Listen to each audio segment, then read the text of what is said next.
They opened their venue para maganap itong ating album launch and the concert launch. So,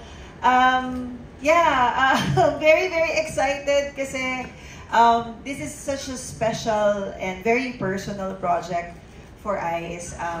Alam naman natin na si Ice, simula siguro nagkamuwang siya dito sa mundong ito, no? Since he was born at 3 years old, he's already been in the show business.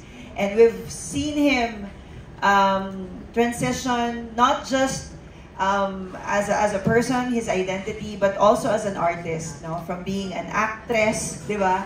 Child star, nakita natin siyang lumaki na merong ka-love team, hanggang sa naging musician siya, and ngayon, you know, wearing many, many hats as a producer, as a director as well. So, being Ice we had Becoming Ice actually in 2022, and that was more like the trajectory of his 35-year career in the show business. But yun nga, nung nakita natin siya as a persona, nakita natin siya, na-witness natin siya as an artist. But who is the real Ice? Especially being born in this industry at such a young age, how do you separate your personal life with your work life as an artist? So being Ice is that. It's a journey of discovery, it's a journey of being, it's a journey of discovering the human being behind the Ice Sigera or the Iza Sigera that we know as an artist. So that's why it's so personal for him kasi habang nakikita natin siyang nagpe-perform ng duck walk at kung ano-anong mga kanta, ano kaya si Ice sa likod nito? And for the first time, siguro at this point in his life, mas naging bukas siya para i-share yung ganong klaseng vulnerability sa audience niya. Being Ice album is a representation of that. This is the first all-original album of Ice. Imagine, after 38 years in the industry, with all of these singer-songwriters venturing into their first participation dito sa ating industriya as singers, as performers, yun agad sila, singer-songwriter sila. Pero si Ice, he's been amazing at interpreting other people's songs. Actually, sometimes mas better pa, 'di ba? Yung version niya sa kanila, and that has always been something that he's taken pride of.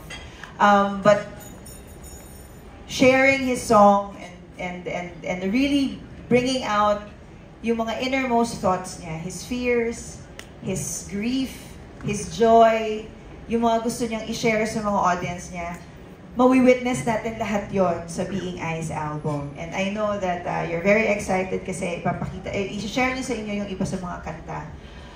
So imagine, after Being Ice album, which is going to drop on August 8, you get to experience it live on September 12 and 13. So Being Ice Live, the concert experience, is a two-night experience of Ice.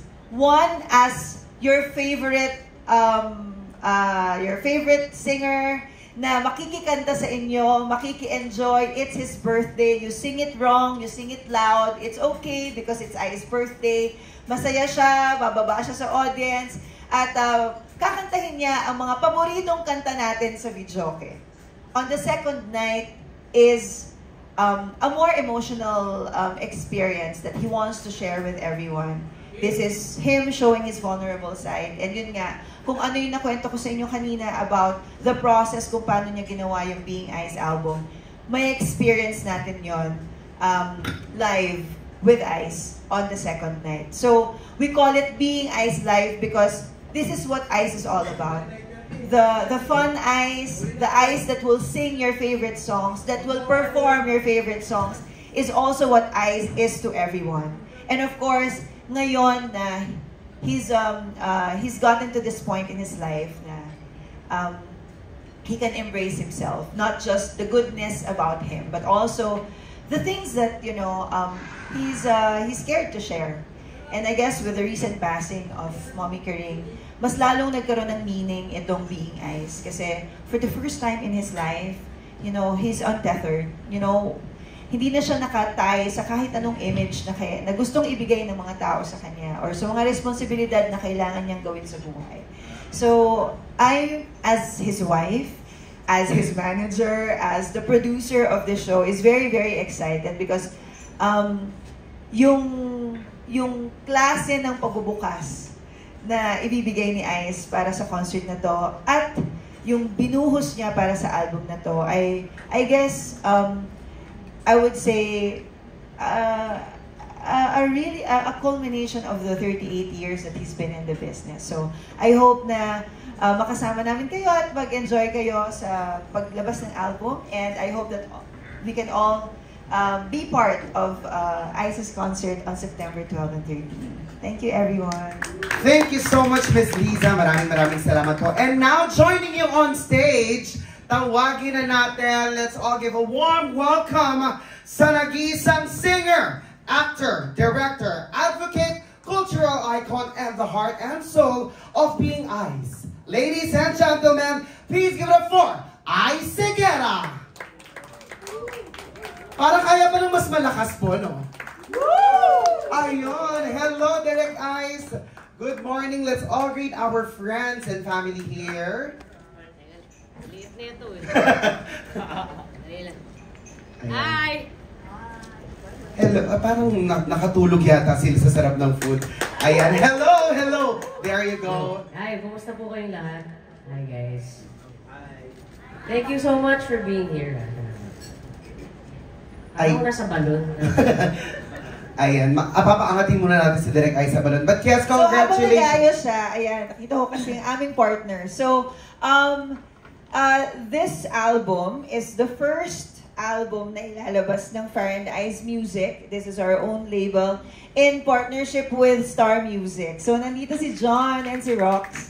Yan talagang mga partners in crime ni Ice to make sure na talagang hindi lang magiging special itong album na to, pero talagang something din talaga na ma-appreciate ng ating mga audience.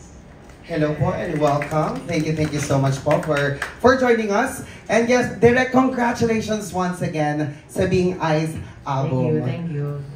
Alright, so meron na po kaming few questions for you, Direct Ice. Alam kong madaming na-share si Miss Liza na magagandang stories, background behind Being Ice. But what does this album really mean to you po, Direct? Wow. Kagaya sinabi ni Liza kanina, this is the first talaga na all-original album. It took me a while kasi I'm sure most of you know naman na mula bata ako hanggang ngayon, di ba, parang being in this industry, masasabi ko na mas nanaig yung fear ko to fail because alam ko din na if I fail, like, okay, to put context, if I write my own songs, feeling ko naman I can write my own songs, but feeling ko noon, hindi ako na-encourage to do that and to go that route kasi may pressure sa akin na, oh, it has to be a hit. It has to be like this. And feeling ko, if hindi nag-hit yung isang kanta at ako ang may sulat, delikado yung livelihood namin eh. And of course, ako yung breadwinner ng family. So, na-equate ko siyang gano'n.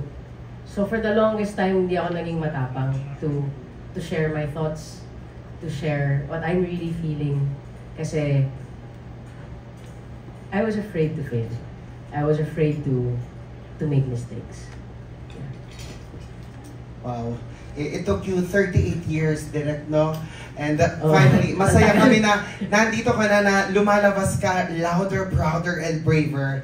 So, congratulations, Direct. And after 10 years, Direct, 10 years since your last album. Yeah. So, bakit po ngayon lang po natin nailabas yung Being Ice?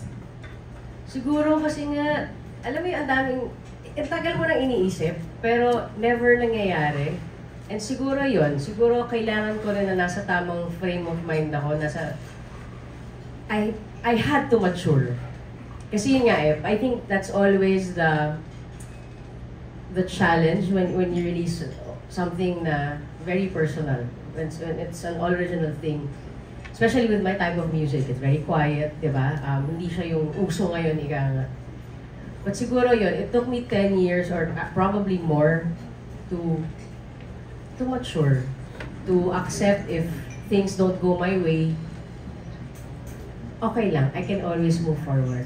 Kasi before, feeling ko nun, if I fail on something, katapusan na ng career ko eh. Hindi ko ma-attain yun, alam mo yun, hindi ko kakayanin yun eh. As in, before, takot ako nun na pag nasabihan na hindi maganda yung ginawa ko, oh my God, parang, pwedeng, after nito, wala na akong work. And for me kasi, yun nga eh, parang, ang tagal ko rin nilabanan yung, ano ba ako talaga? Artist ba ako talaga? Or what? Alam mo yun? Kasi, feeling ko talaga, unlike other artists na, di ba, you know, they write to express their feelings, di ba? They do all these things to express themselves. I don't know if you'd believe me, but it wasn't really like that for me. It was a job. Trabaho ko siya. Pero ngayon ko masasabi na I can own the word artist because parang finally I can own what I'm putting out there. I can own if I make mistakes. I can own failures. The way that I know I can also own success. We love that. And I am sure, dito sa pinakabagong album mo, Direk, hindi rin tayo iwan ng ating mga friends, right?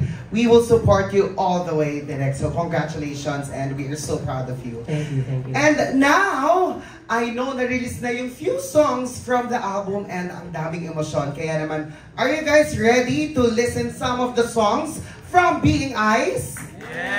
Yes, there you go. Excited na silang lahat. Kaya naman, huwag na natin patagalin pa. Direk, are you ready? I think so.